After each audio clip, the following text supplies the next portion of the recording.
Welcome, everybody, to the Falmo Spiritualist podcast. In this podcast interview with Jerome Armstrong, we will explore the publication of his book, Calcutta Yoga, which offers a comprehensive history of yoga in Calcutta, India.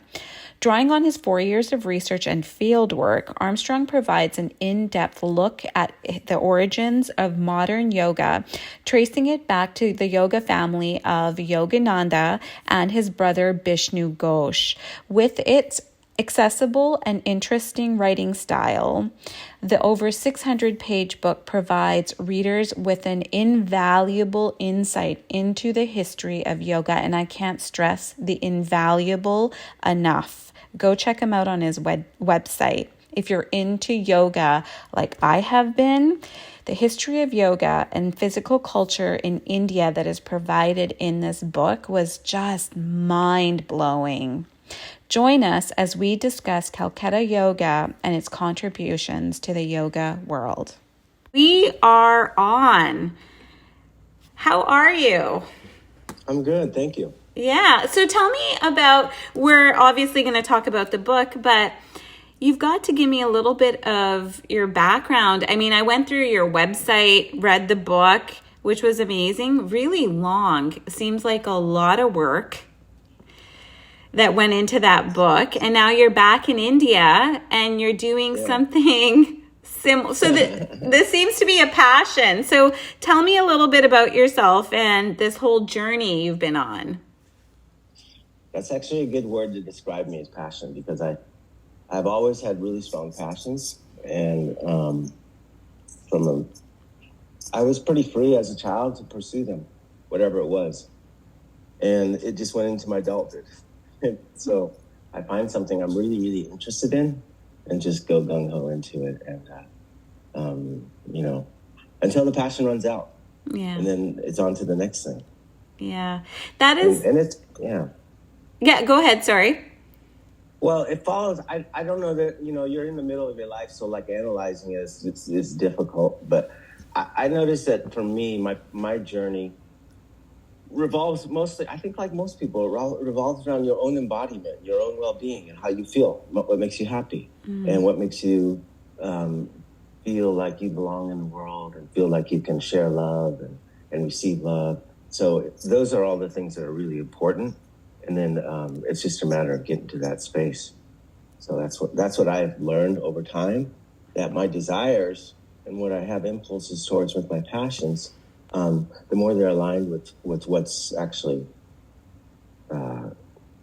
aligned with this body and this embodiment, that is what makes me really happy and what brings me forward.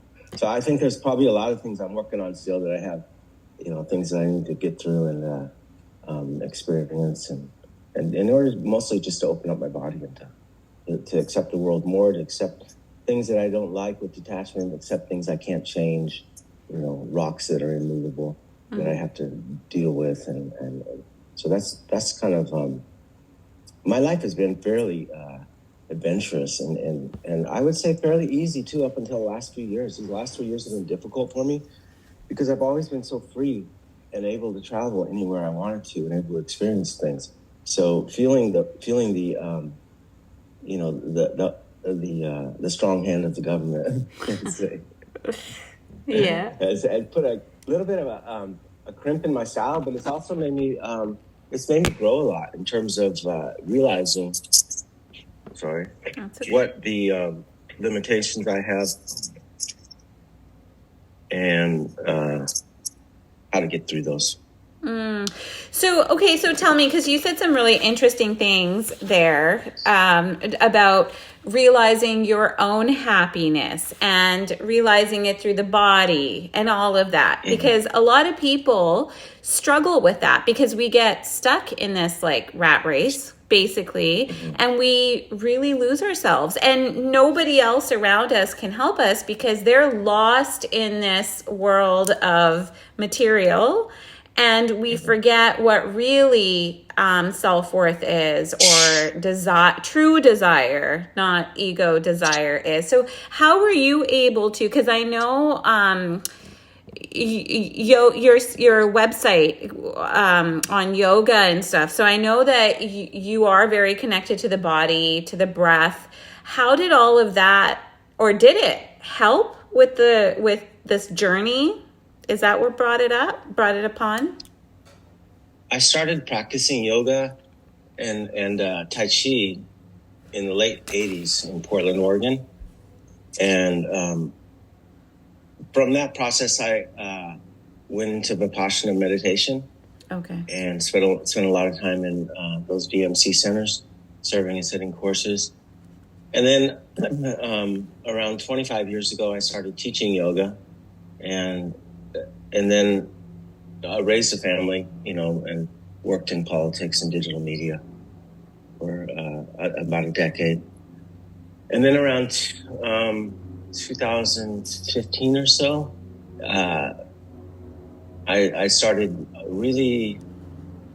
I had a few things that happened to me that brought a document into my hands that had never been published before. That was from 1938. Mm-hmm. It was from a yogi from Calcutta. And it contained these 84 yoga postures in a book that, was basically had been lost to history. There was one copy of it, and it was never published. And my finding that was like a big clue in what was the next step of my life, to come to India. And to spend a lot of time in Calcutta. So over the next 5 years, from 2015 to 2020, I spent many months researching in Calcutta and learning to get to know not only North Calcutta and the city, but this family, the Goshen, the Bose families that brought yoga through Bikram Yoga and Yogananda before that to the United States. And so my whole research took a personal, it's always been very personal. I do these things because it's my passion, and I integrate some of that into the book, my own journey. But it was really a story of the 4 generations of the Goshen, the Bose family, and my exploration into the roots of what was still left, the remnants, the pockets of whatever was left that was still in North Calcutta, families that I could find, old photos, interviews that I would do with people, and then. And I found myself like almost like fighting with time, because I'd find things that, so-and-so, they just died a few months ago, so you can't reach him.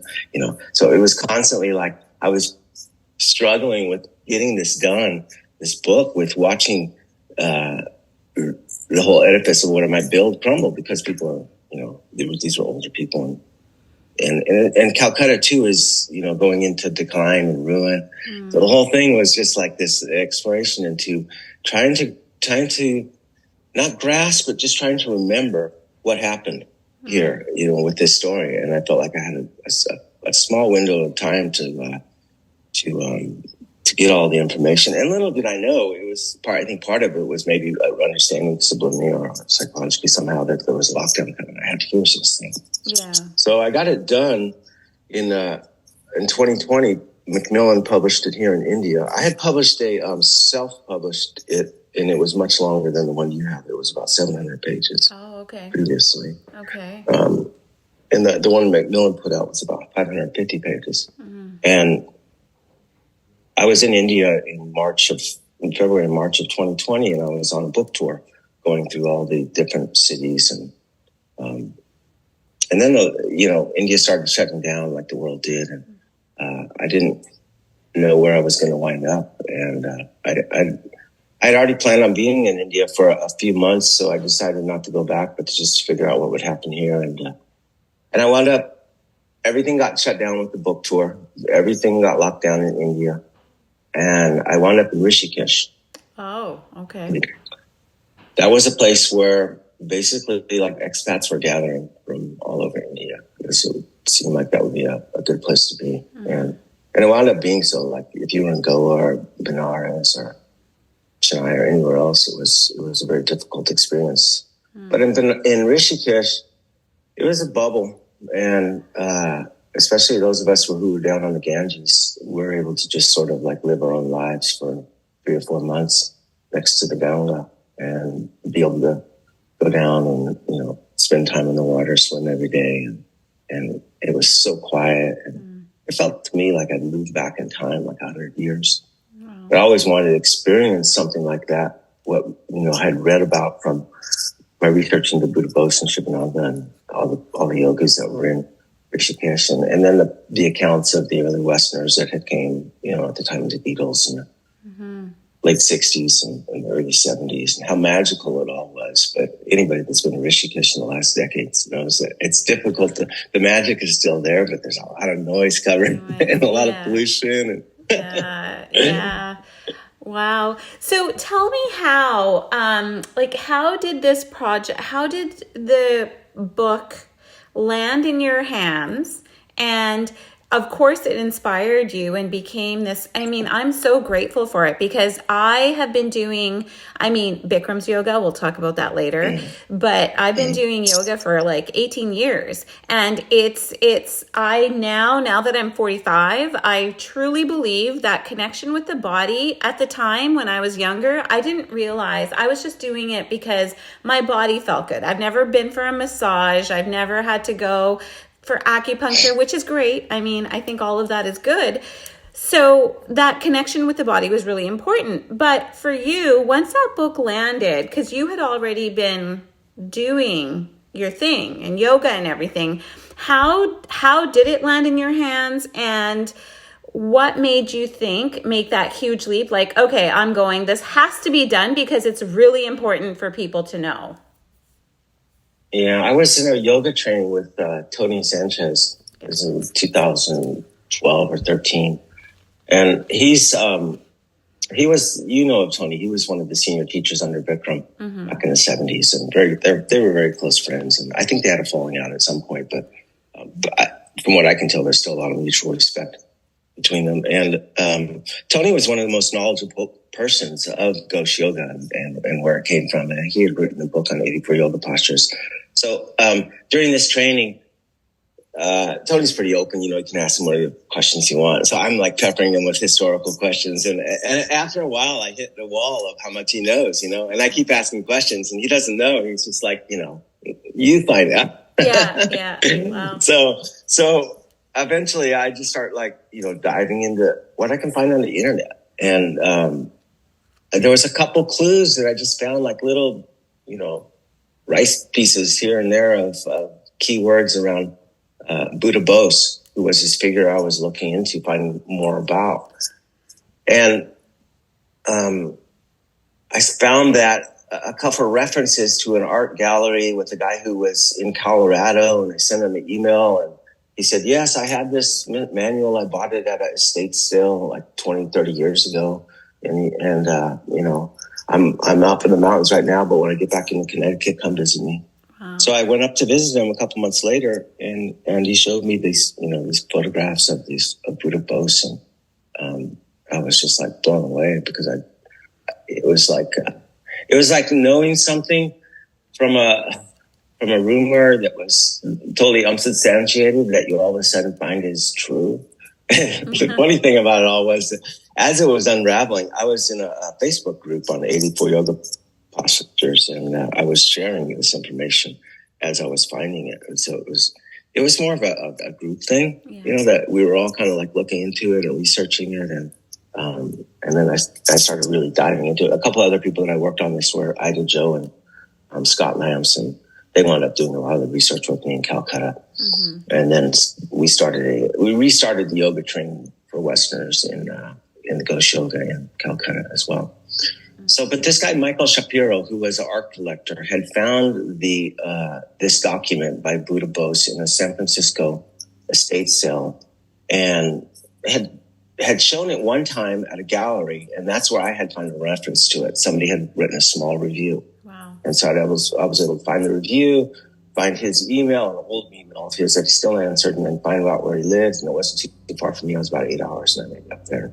Wow. So, and I said, Michael, I'm like, he's like, he was telling me, I just have this thing. I've been waiting for somebody to come along for 20 years to ask to do something with it. And I said, well, I don't really want to buy it. I just want to share it. And he said, yeah, go for it. Wow. So he was very gracious about the whole thing. And we did a Kickstarter. Yeah, I saw that. Right. Yeah. Yeah, we raised money from all over the world and printed a bunch of copies and sent them out to everybody. And we did a similar Kickstarter with Gauri Shankar Mukherjee, who was a later student of Buddha Bose and Vishnu Ghosh. And he did a book also on 84 yoga postures and more on he was a doctor as well in Germany, so more on the explanation of the physiological benefits. And they'd done some scientific tests as well, so that was all pretty cool to translate and to publish as well. Wow. So in the middle of all that, I started going to Calcutta back and forth and doing the research. Yeah. So I'd come to Calcutta, and this family, the Ghosh and the Bose family, there was a lot of conflict. People that hadn't talked to each other in decades. And there was a lot of old issues to work through. But the interesting thing to me is all this is I had been finishing my PhD in conflict resolution at the same time. So here was a hands-on case of family and conflict that I was writing about. I didn't do my dissertation on that at all, but it wound up being that I wrote this book while I was finishing my PhD. Wow. My PhD was on embodiment. So it's about the body, about conflict, and about how we have conflict within our own body, but we also have conflict with other people. And we need to recognize that a lot of that conflict is embedded within the bodies. It's not all just in our heads. Like a lot of times what we need to do with people that we're in conflict with is get it out of our heads and into our bodies. So my dissertation revolves around who's doing this kind of work where they recognize this stuff, and I went around and interviewed people that were doing this type of this work, and it led me into a whole understanding of really what we're doing, with yoga and all these other things is getting back into our embodiment, and we're starting to develop a language scientifically, experiential wise, like calling it interioception and exterior perception, all these different types of awareness that we have that come from our body and our embodiment that go beyond just the five senses. We understand what's going around us. We can feel a peripheral, and we can become aware of that with our sensations. You ever notice, like, you're with somebody and all of a sudden there's just a startling noise and somebody just like, jumps like crazy. Yeah. And another person's just like, oh yeah, they felt it coming. Yeah. They could feel it and they just adjusted to it and were open to it. Yeah. It didn't startle them at all because they're aware and they're open. And that's kind of what I delved in with my dissertation. So tell me, with, because I read a little bit and I just want to know more, how did it feel when you went to, when you got to Calcutta and you went and visited, where Bose was, and then even Yogananda, where the bed and all of that kind of stuff, how did that feel? And I'm asking because of course we don't know these people, but I love these people. I've read the books and I embody the teachings. So you do too. So how did that feel? It felt the whole thing, I had experiences where it felt like I was just remembering things. Like I had experienced maybe a past life that I was around, I don't know, or just some sort of tangential feel for it all. I don't know what it was, but there was a little bit of a psychological component to it that was mysterious to me because I didn't have I'm not saying it was spiritual revelations or anything like that, but I would open a door and look at somebody and all of a sudden have a flashback of I didn't feel like in this time. I felt like in a time like in 1930, and I was looking at somebody that I had known previously, and all of a sudden I'm shaking totally out of my body. I come back in the present. I'm like, holy cow, what just happened? Yeah. So it's those little glimpses that would happen to me in the research in North Calcutta. I would find myself walking around. I knew vaguely where this spot was, and then I would just wander into places and or sit someplace, and then I'd sit at one time. I just was walking all day figuring out something, and I just got to the point where I was so tired, and I sat down on the porch, and I was like, I'm not walking anymore. I cannot find this thing, and I just sat there and I waited 20 minutes, And then a man came outside the door in this portrait I was sitting on and came down and sat next to me. And I started talking to him. And it turns out he's the guy I've been looking for. Like, and since 1960s when Bikram was working with hot and cold and the hot room and the cold room. He'd learned it from very Shankar Mukherjee. But I hadn't gotten anybody who had been like a pupil of them in the 1960s. I found teachers and stuff like that. So this guy was like able to tell me like exactly what the experience was with them in the early 60s as a student. Wow. See, just it's sometimes your body just leads you. I was thinking about that when I read that portion. Like, I wonder how I would feel looking at the pictures and the vibration coming off the pictures, because you can resonate with it a little bit too. So that is very, very cool. Very cool. Yeah. Totally. I'm down in right now. I'm in Pondicherry, and Oroville is right nearby. And so I went to a concert the night before last where they were playing tablas and had a harmonium there and doing some bajis, and there was a picture of Aurobindo there and the mother on the walls, and I was glancing, staring at them. They were looking right at me, so they're looking. Yeah. And after like a couple minutes of staring at it, I was like, okay, I kind of know these people now. Yeah, that's cool. That very cool. So tell me about okay, so what I didn't first of all, I was completely surprised. I had no idea that Yogananda and oh my gosh, Ghosh. Vishnu Ghosh. They were brothers. And when I read that part, I was like, what? So my first question was, okay, then I went on and I realized that Yogananda had gone and introduced yoga to Vishnu Ghosh, if I think I understand that right. And that's cool. Right. And like, but what I don't get is like, why didn't it work out between, I know Vishnu Ghosh from the book was more into the bodybuilding aspect of things. Mm-hmm. So where was, I'm not going to say disconnect, it was just probably two different, because their dad was very into yoga and very spiritual, but like, can you talk about that dynamic a little bit, that triad? Yeah, it is a little bit of it's a fork. It's a disconjunct that happens in a fork, and I find it often with these legacies of people who go overseas but still have a foothold in India, and let's call it the East and the West cultures.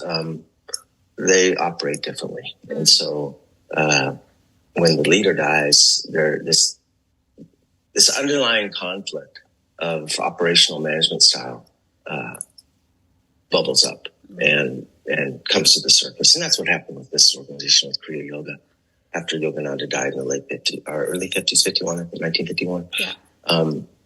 It went on for like about 10 years or maybe 15 years growing. And then it kind of like, the dynamics between the Indian and the Western just become, it's just, like in India, spiritual people, they view it as sort of a progression, like you're here in your earthly body and you're doing your karma, and then when you die, over a couple generations, depending on how you did and how many people you touched, obviously, that you become elevated almost to godlike status, and that's the norm. That's how it operates. Well, in a Western mentality,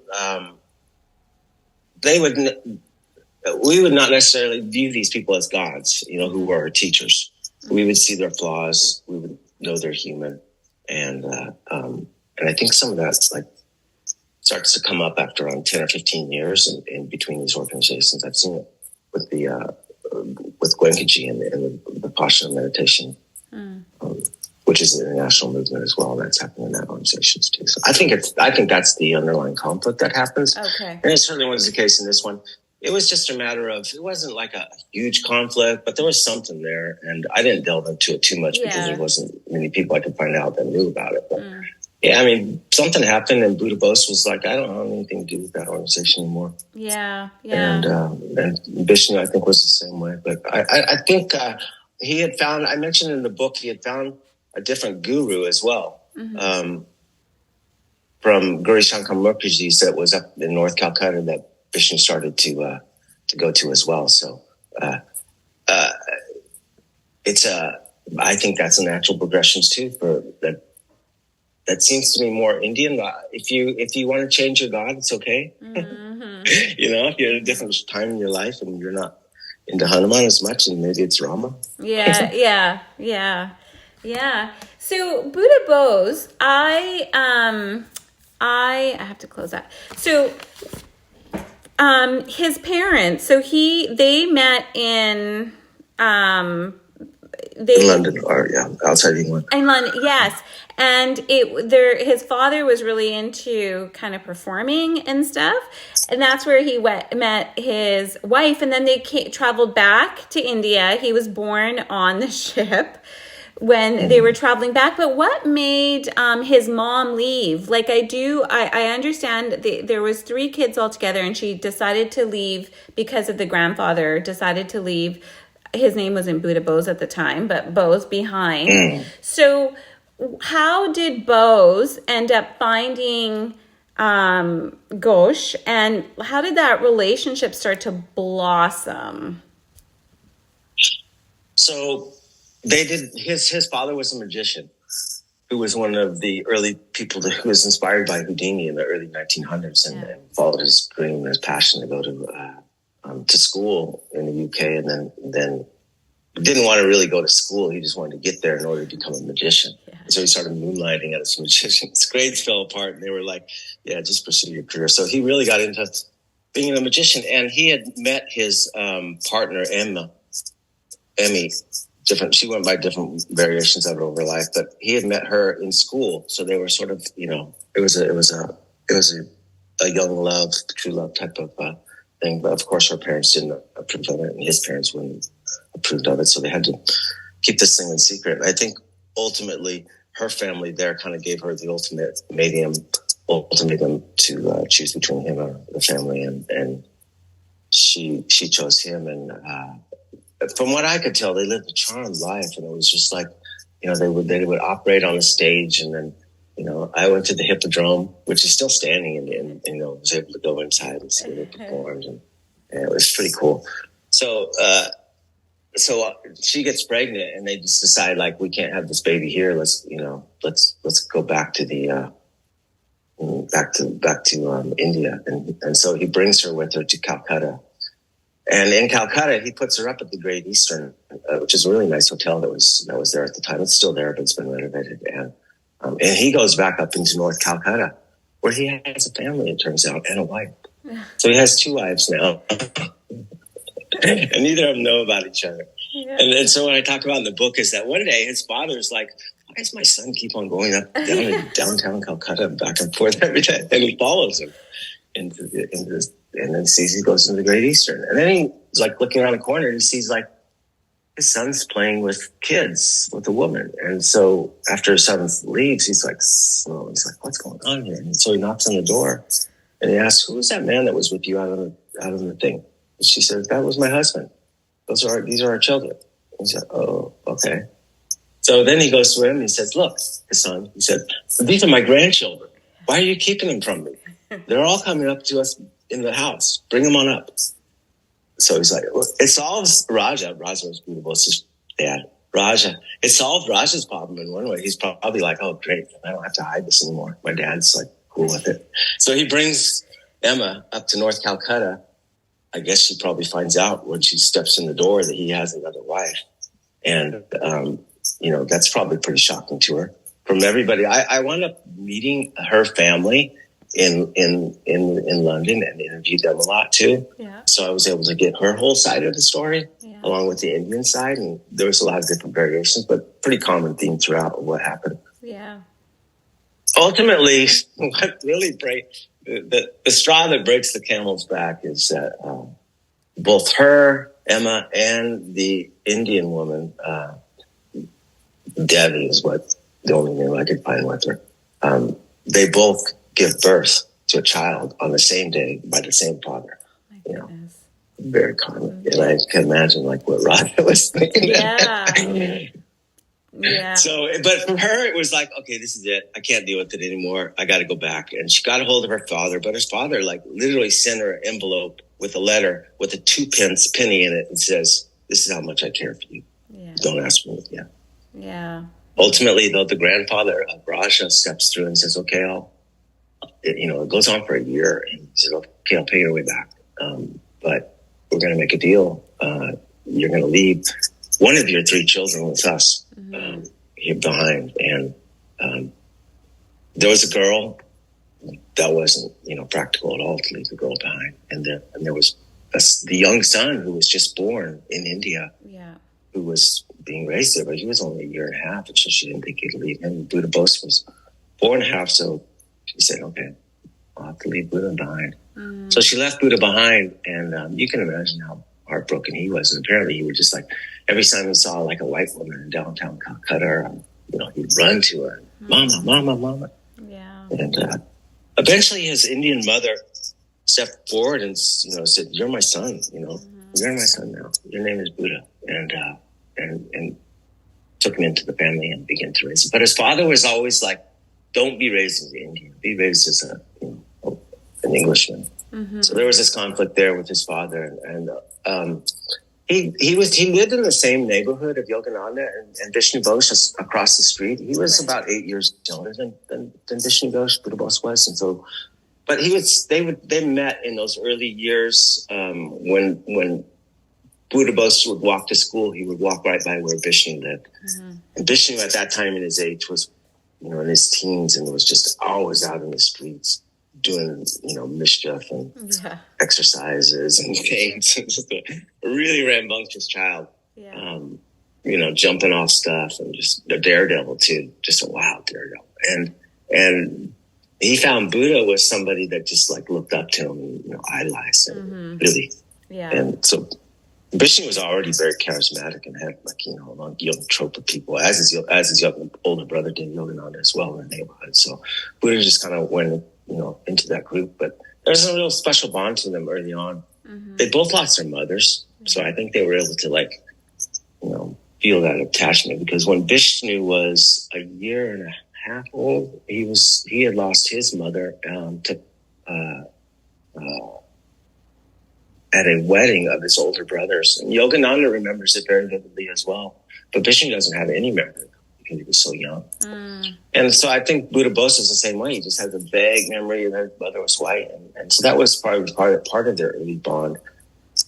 And then they fall out of touch, and they don't even know where each other live. And it turns out that Buddha Bose is living up in Ghazipur, which is halfway up on the Ganges along towards Varanasi.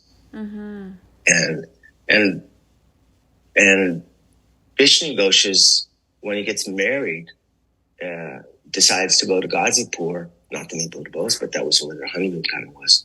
So they go up to Ghazipur, and while he's there, they run into each other again, very faithful, and they meet each other again. And Buddha Bose is doing hard manual labor. He's like working, and he's been pulled out of school, and he's working at a factory, and Vishnu's like, you can see his sorrow and how much he feels like, lost in the situation. And so he tells him like, come back to me, come live on Fort Garpa Road, and live in the house. So Buddha Bose decides to leave his family and move in with the Ghosh family into Fort Garpa Road. And that's when his whole, he changes his destiny with that. He becomes the person inside the family he's really the bridge between Yogananda and Vishnu, between this physical and the spiritual. Totally. He's able to like connect to both of them, because Yogananda comes to India around in the mid-30s or something like that. So Buddha Bose is very young, still early 20s, but he meets Yogananda, and it's like it totally changes him. Like he learns Kriya Yoga. He'd been introduced to it a little bit before, but he was raised English, so he wears like a suit and a tie, and he's not Indian. He's like been raised Western, but all of a sudden he comes into contact with Yogananda, he goes to, they had this place they called the Beehive, where they would go, and it was just buzzing with activity, Kriya yoga activity. And when Buddha Bose goes in there, he feels it being electric, and they start chanting, and Buddha Bose is like just sitting there trying to hold his stuff together, in his suit and everything. Yeah. But he starts to lose it and starts dancing crazily, chanting, and he says it like, I felt this, lightness in my body for like a week thereafter. So that was his connection then with Yogananda.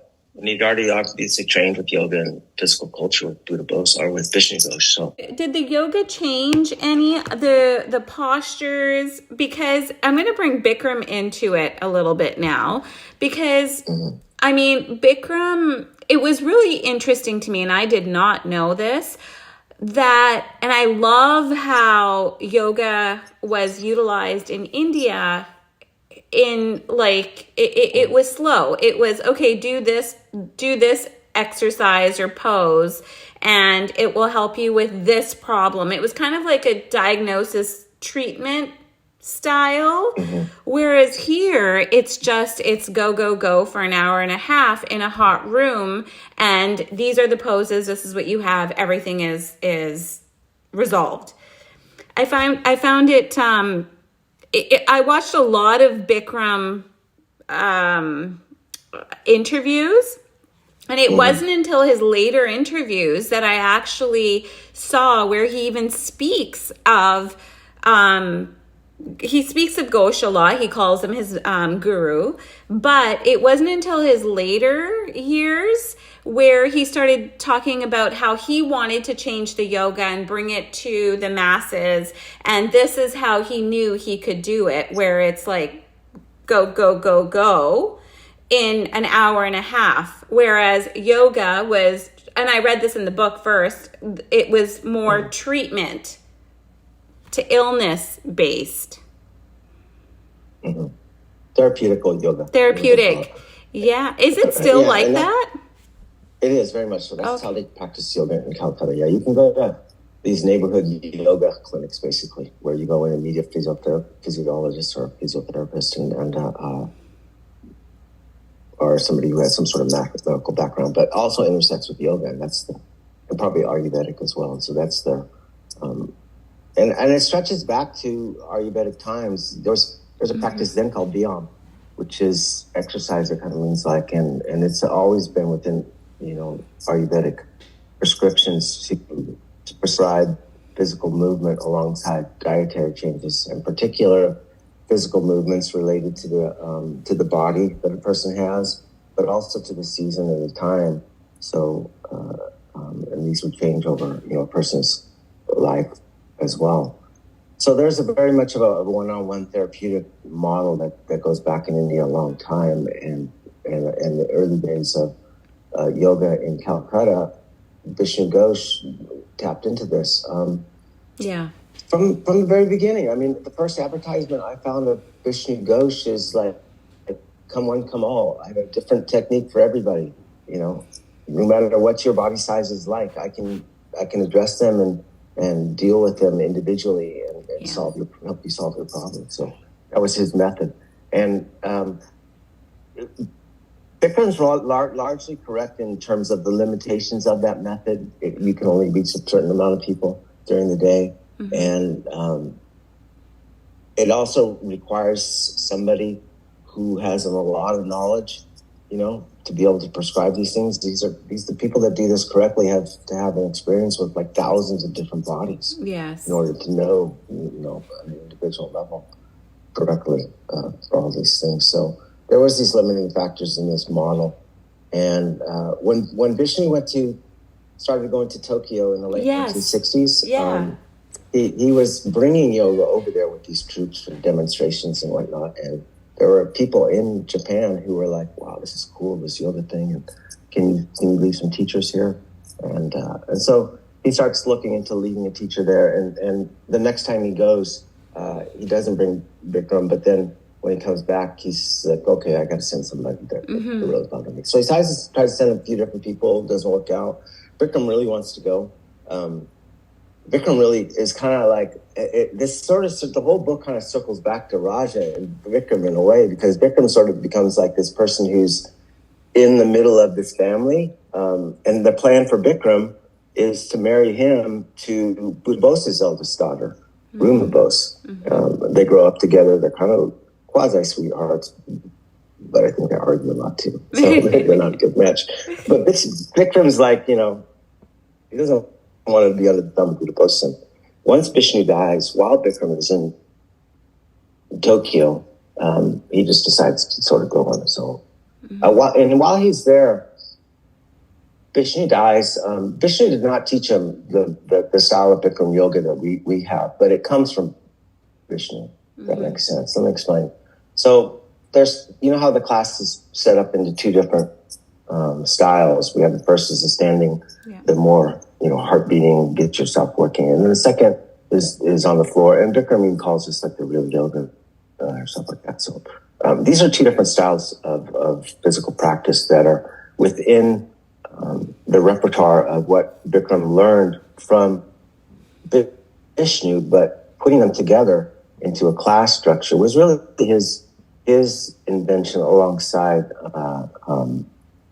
the teachers that were there with Vishnu Ghosh in the late 1960s. But I don't, there are people who are taught from Vishnu Ghosh that are in Calcutta who do teach a class structure of postures this way, but it's not necessarily like Bikram's class. And from my research and everything, Bikram never had like a blessing to teach this particular style. It was more of a blessing to go out and teach everybody yoga and find out what works. And I'm not saying like there's like like that Vishnu would disagree with how Bikram's teaching. I just think that Bikram gives a little bit too much credit to Vishnu for developing this yoga instead of just saying, I developed this. He does at times say he did, but it wasn't from Vishnu that he got this method.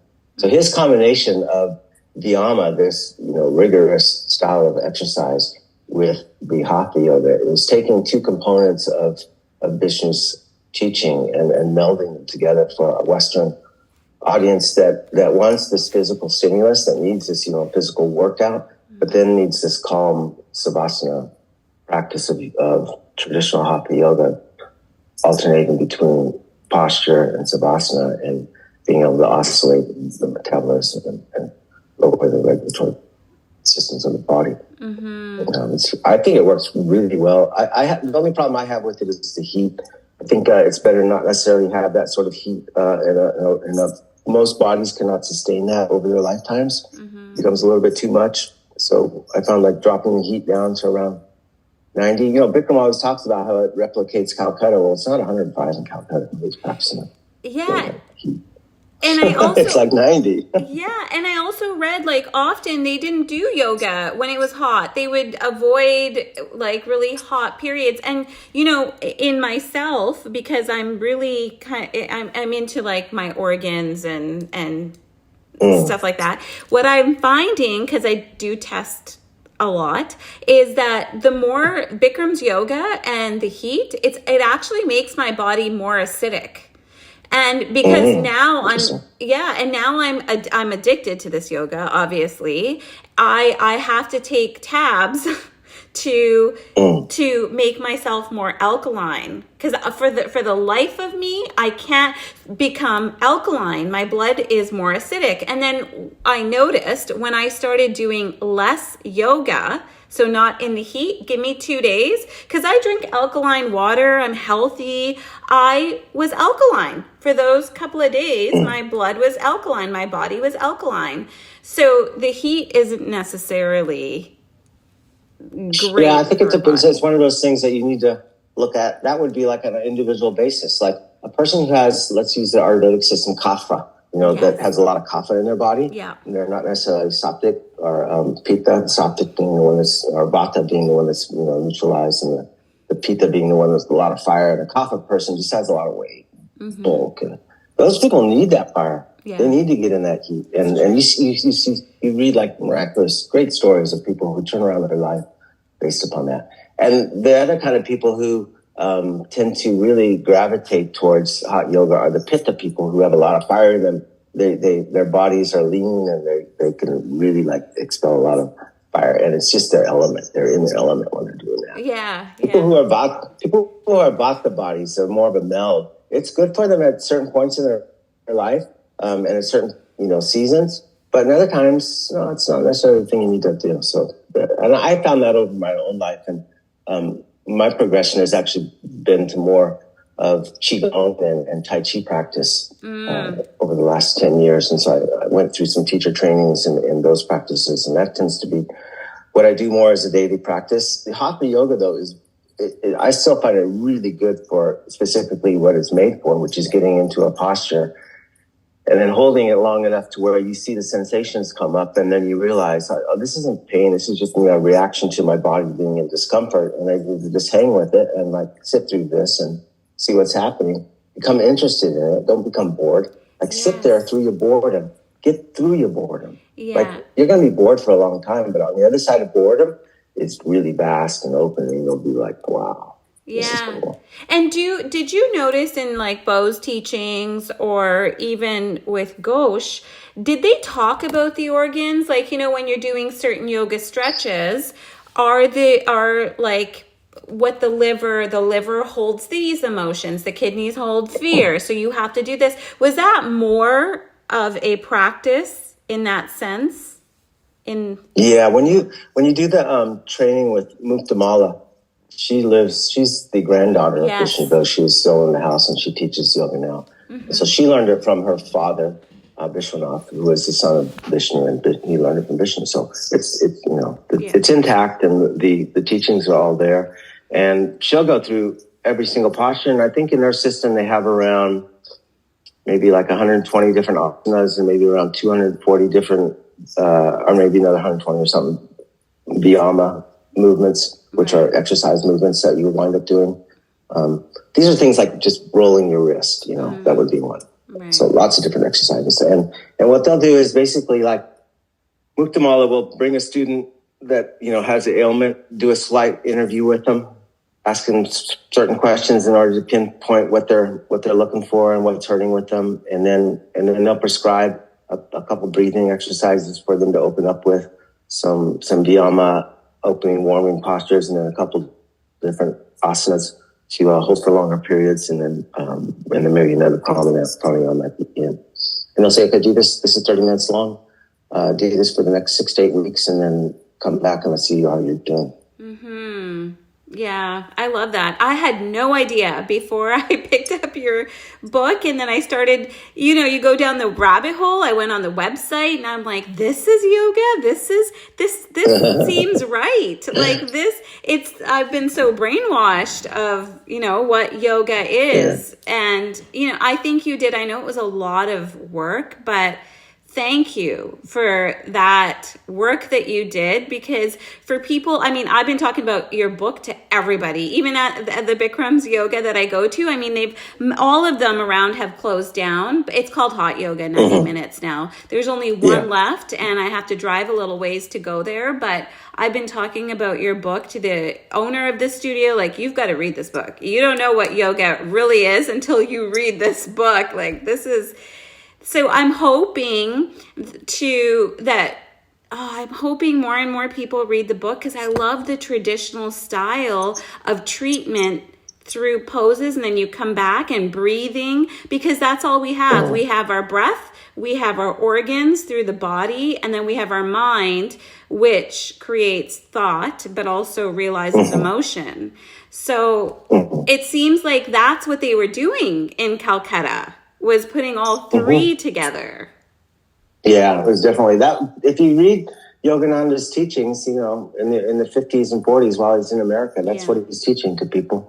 Yeah. And it was all about mind, body, spirit. Yeah. It was, very practical though. It's not all in the head. There was very practical teaching of it to the Westerners and everything. Yeah. And I thanks for your compliment, because you're the kind of person who I wrote this book for. Oh. Because I was in your shoes, and I had all these questions, and I was locked into a specific mode of thinking how yoga was. And even when we were doing like Tony Sanchez's training, he was like, okay, every one of you like design your own unique class from starting with Bikram. Like, how would you change it a little bit? And like, what? Change it?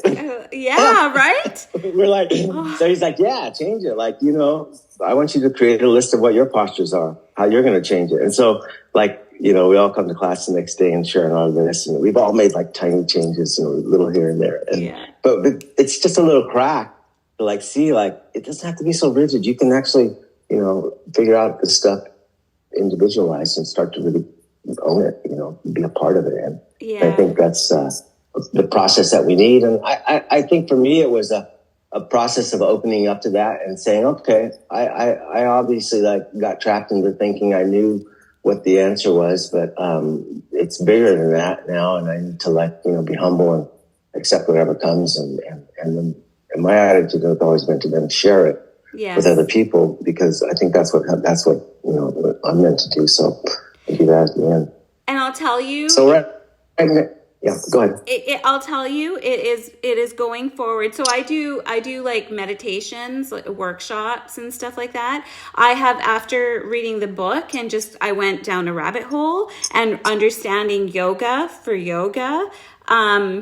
In the meditations that I do, I have decided to put in certain poses where you're stretching out the kidneys. What do the kidneys represent? And really talking about, what do you feel? Release the fear. And it's kind of like Tai Chi too, like adding a little bit of that into it and really going in with one pose and then giving them information about the pose. Now work on your breath. We'll meet in another couple of weeks or a month. I do them every 2 to 4 weeks and just work on this. So, and with me, I mean, I'm one person, but still I can get about 15 ladies. I've had up to 23 in a room before. Like, that's you, I'm starting to change my perception and move it forward, because I see so much value in what you've taught me through your book, because I had no clue. So thank you. So I'm going, thank you. Thank you too. I'm going from here. I'm in Pondicherry right now. We're going to get on a train tomorrow, or a couple of days from Chennai, going back up to Calcutta. Yeah. So I'll be able to go over to Gosha's Yoga College and visit the people there. And I might actually do a video there. I'm doing some videos on my YouTube channel while I'm here. It's a little bit of a learning process. Have you ever done the blogging before? Oh, yeah. Travel stuff? Not travel stuff, but I love vlogging. I love the camera. Just pick it up and show the world. It is nice now that the technology sort of caught up and it's very easy to do. Yeah. It's like, wow, this is actually kind of fun. Oh, I'm hoping that. I'm hoping while I'm there to do like a whole video of the, inside the college and show everybody some like things that are still there and little remnants and stuff. Oh my gosh. It's a pretty special place. Yeah, please do that. I'll talk about in the ladies' changing room, we talk. I will talk about your channel to everybody. Yeah. No, that's great. I love that. So what are you doing next? I know you're on a whole new journey. What is happening for you in the next year? So I'm back in India because when I left in the middle of March of, I was in March in Rishikesh and I stayed there until July of 2020. So while I was there, I had traveled the whole length of the Ganges from the Bay of Bengal up to the Himalayas, and then I had done the Char Dham, which is going to the 4 sites that are recognized sort of by Hinduism as the sites of the origins of the Ganga. Although the Ganga comes from all of the Himalayas, these are the 4 sites that people choose for like pilgrimage. Mm-hmm. So I went to those 4 sites, and I really was interested in writing about my experience along the Ganges throughout the length, but not just my experience, but other people that had traveled it. And so I was trying to formulate a book that was sort of a travelogue, but was going to be something else. And when I was in Rishikesh, obviously, like living along the Ganga, I felt like it was like, wow, this is really cool. I was able to experience something that was unique, and I want to share that. But then I went back into the States in July of 2020, and all the hoopla around the COVID and the pandemic and being able the lockdowns and the government control. school shutting down and everything, it's like I got thrown into a little bit of a tizzy in my life, my family, and trying to orient all that. And we wound up selling our house in Northern Virginia and buying property in Tanzania outside Arusha. Okay. And I'm going to start moving to that location more. And it's a large area of land, and I'm hoping to do at some point like a retreat center there to have people come and teach different topics or do trainings and different things. So that whole thing started in the last couple of years, but I had this thing in the back of my mind. I haven't got back to India to finish this book along the Ganges, and I know I'm losing a little bit of touch with it. I could feel it kind of slipping away, but I got to do this thing. And I saw this window of opportunity for me to come back in January, and I'm here until April, going back up into Calcutta. And so I'm picking that whole story back up. And it's a story that is part history, part travel, meeting people, telling the stories of Indians, regular Indians, and then part being up in the Himalayas and experiencing the elements and whatever spirituality I could find around that. So I'm going to go through and talk, like within Calcutta, it's about the Adi Ganga and the sort of the old world structures that are still there, the East India Company and all of the colonial powers that are still, the remnants that are still there of that kind of thing, and the stories behind it. It really interests me because I did a lot of research into Calcutta, from its history, obviously, I saw that. And tracing back the Kriya and the yoga and everything in Calcutta got me back into the 19th century, and then I wrote an article uncovering Vyama in yoga, which I had translated some Bengali exercise manuals from the 19th century. And so then I just kept going back, the 17th to 16th, and so I have this historical stuff that I'm going to try to share. Not in a real bland way or anything, but I want to make it kind of personal, but just kind of the uncovering of some of the things that isn't particularly explained well with that. Well, with Calcutta's history. Yeah, well, it made sense to me when I started reading, because I would see pictures of before of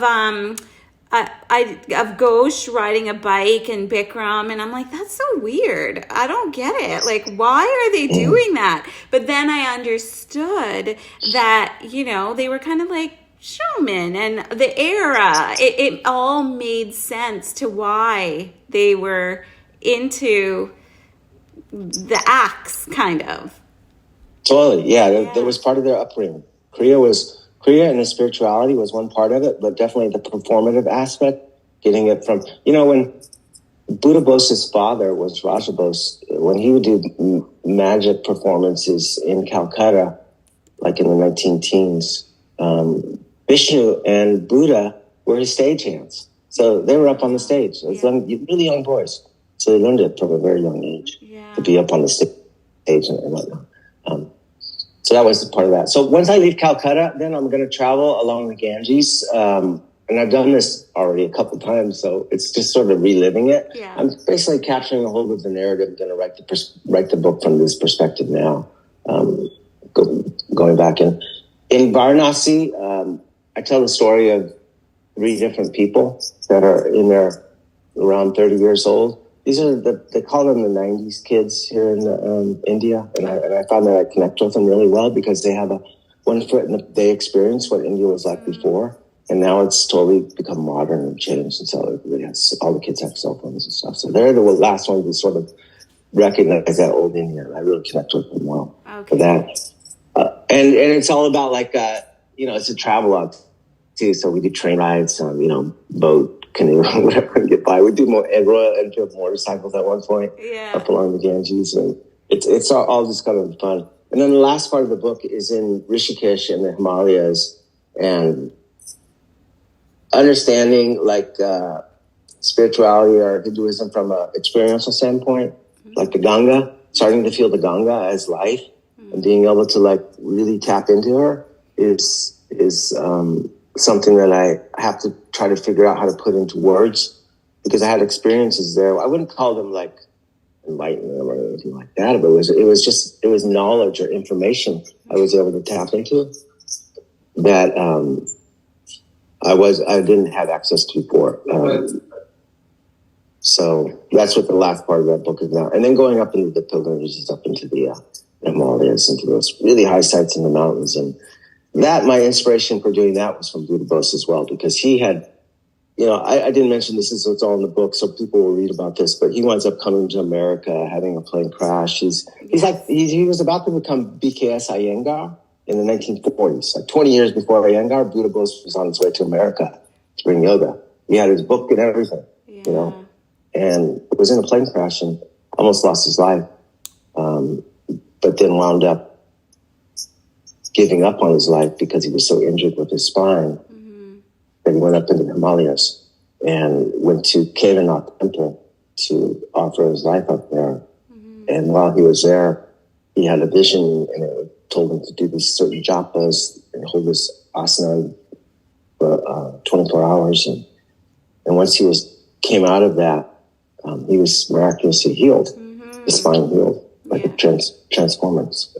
He tapped into the fire, the tapas, the magical element of consciousness that got him, just pushed out all of the impurities that were in him and returned to Calcutta. So he wound up going back up into the Himalayas. That became his passion in doing pilgrimages there. And he wound up writing a book, Holy Kailash and Lake Manasavar, which I was sort of retracing his steps, doing a lot of those hikings into the Himalayas. And that was part of my inspiration. So I feel like this is sort of a continuation of the first book I wrote on Calcutta with Buddha Bose, that this is the going up into the Himalayas was really his next part of his life. And it's pulled me along as well.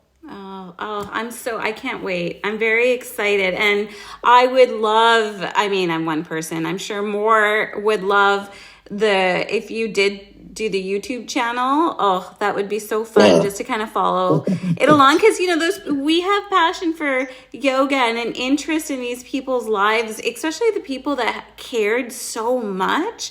And it's just, and now with spirituality on the rise, you look at Google Trends and spirituality is like way up there than what it was even 6 months ago. This truth that you speak, I think this is right now the utmost importance, because there's so much out there. There's so much they're just illusions.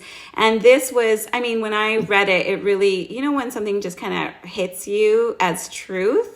So amazing. Thank you for doing what you're doing. Yeah. And I love, and what I'm going to do is I will put the link. I got it from Amazon, but I know Chapters has your book and everything. So I'll put a couple of links on the channel, also your YouTube link. And if you have anything else, you can just send it to me and I'll put it on the bottom. Yeah, no, that's fine.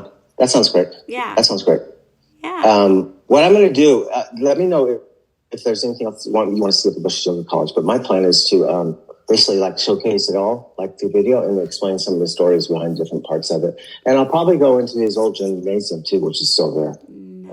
Nobody's ever. I've been into it once, but they don't let anybody into it usually. So I think I'll be able to get into it. Please, if you could get into show people. Oh, that'd be kind of cool. Yeah, just to see what even when you wrote about sitting on the bed and I saw the pictures. Oh yeah, right. I'll go by and see if Halsey's still there. Oh, I was like, this is so cool. Because I've got all the Yogananda's books up there too, and it was just a very cool experience for me to watch you go through the experience. So this is for me. I was thinking, how can I start to tell this story in a way that's more beyond me just sitting at the typewriter, and I can only get across so much.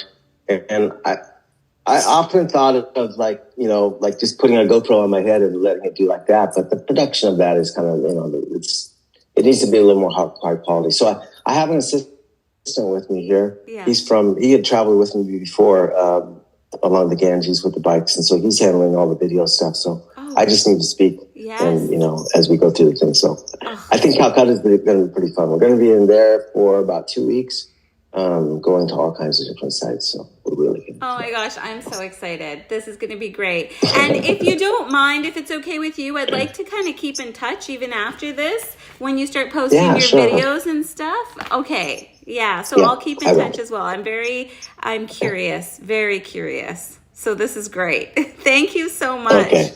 You're welcome. All right. Thank you. Nice talking to you. Okay. See you later. Okay. Bye-bye. Bye. Okay. Good.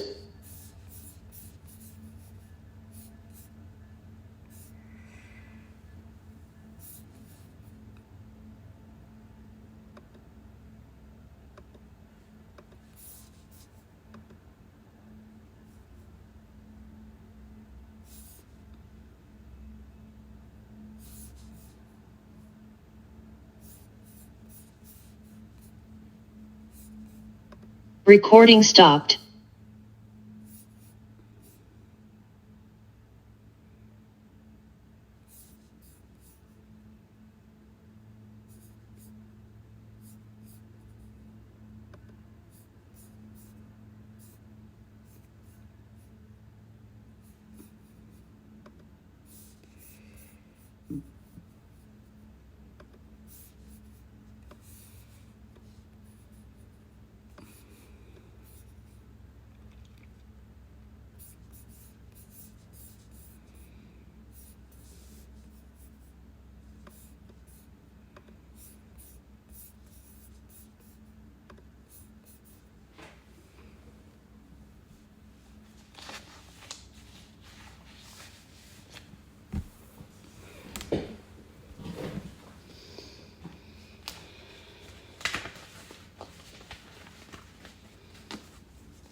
I admitted that I lied to law enforcement. So I am a convicted liar. It's the truth. It's no secret Casey Anthony is a skilled liar. Like, no matter anything that is said in